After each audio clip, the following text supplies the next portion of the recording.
What do you say about like sitting, not sitting? Right now, when I record, I always have this small seat Are you that sitting now? doesn't have. I'm sitting, but I don't have like a back. For it's only a stool. How it's called, Yeah. right? And why? And if I may ask you, why did you choose to sit in a stool? Because I felt it's enabling me to move more, and Hmm. and I feel more like moving, and I feel Yeah. that you can feel that when I talk, but and it's a feeling for me that I'm on the edge. I'm not like sitting here on the sofa. Exactly. You don't merge into a couch. I did Yeah, a workshop with a group that's going to do panel presentations in a huge conference, and one of the problems or the challenges to overcome is that they were going to be sitting on couches, and there's something about yeah, the couch that pulls you down, and that doesn't work. You need the energy to go out. So you're yeah, doing something that I think is super smart, that you're sitting. I would say, even if people sit with in a seat that does have a back, try not to lean back. Try to stay um, with your energy going forward, because really we can feel that. And there are two things that it enables that are really important physically.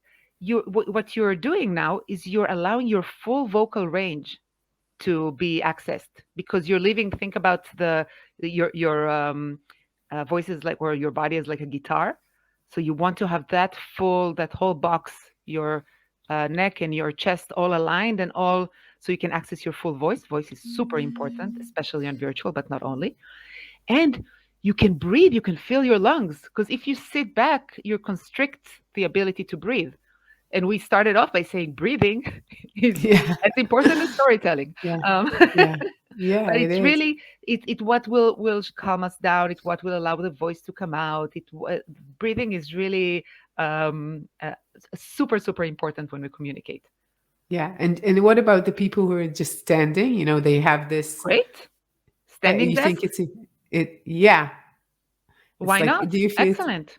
Yeah, I think it's more energetic. Even I don't have the right like tools, but I think when you're standing, you're more alert, right? It's Yes, like when yes. you have stand-ups meeting. It's very like fast, and you feel it. So And even when you do a phone call that you don't have a visual, actually in phone call, I always recommend for people to stand, because we can hear the energy when someone is standing versus sitting.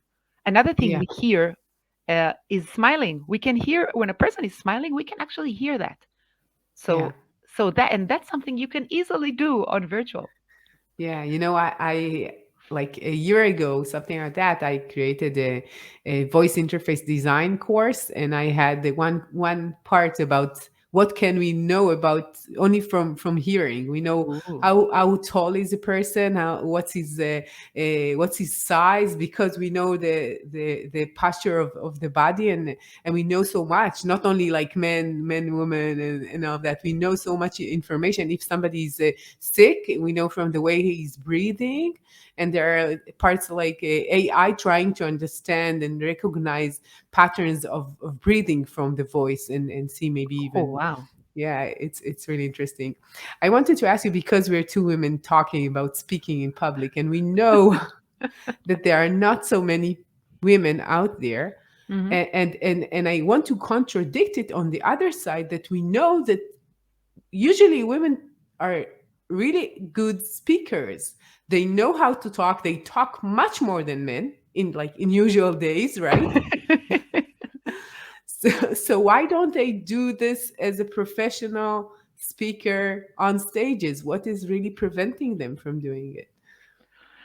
Oh, wow. If I knew. The whole issue of women leadership, women's voices is something I feel super passionate about. And I love working with women who are leaders and want to embrace that. And why? I know that there are theories. One theory says that if, let's say, for conferences and panels, which is very difficult to find usually, to find women speakers, the theory says that if a man knows something at about 30%, they're like, yeah, of course I can talk about it. But a woman feels that she needs to know it at 100%. Otherwise, she won't even open her mouth or won't even go on stage. Same thing, by the way, happens with, I know, game shows on television, like trivia game shows. Yeah, yeah, yeah, Yeah, women are like, why do I need this public humiliation? yeah, Um, so I don't know. I don't know if it's something we're taught because we need to be like nice and the good girls, or is it risk aversion? Is it I don't know, but I think that it's great that we have more and more women pushing more and more women to go on stages, uh, yeah. because It's we really have something to important. say and we often can say it really, really well. Yeah, I totally agree, What do you and I think? think What do you it's. think, Adi? Why are I we always women? I would say that there is something with being like in front of people, standing in front of people, the Mhm. physicality of your body exposed to people, which make you more aware of the way you talk, the way your body looks, the way, and it's like an additional to usually public speaking, being afraid of public speaking. It's more than that. And I think that you need to be aware that you will not be in full control. So sometimes Mhm. maybe someone will say to you something afterwards. Sometimes someone it's you will feel something afterwards. So you need to be aware that you're doing something, and you need to come very open-hearted to it. This is how I see talking in front of people, and being aware that you will not be in full control. Maybe you will forget something. Maybe I know the clicker will fall out of your hand. Maybe Maybe your the slide hair. with the 5 bullets will not work Yeah, maybe in maybe front of the that would Google, the whole happen Google in crowd. front of the Google headquarters, right? So and I think that we're not built to take risks. We Mhm. like being courageous, taking risks is it's not feminine, you know. So this is how I see it.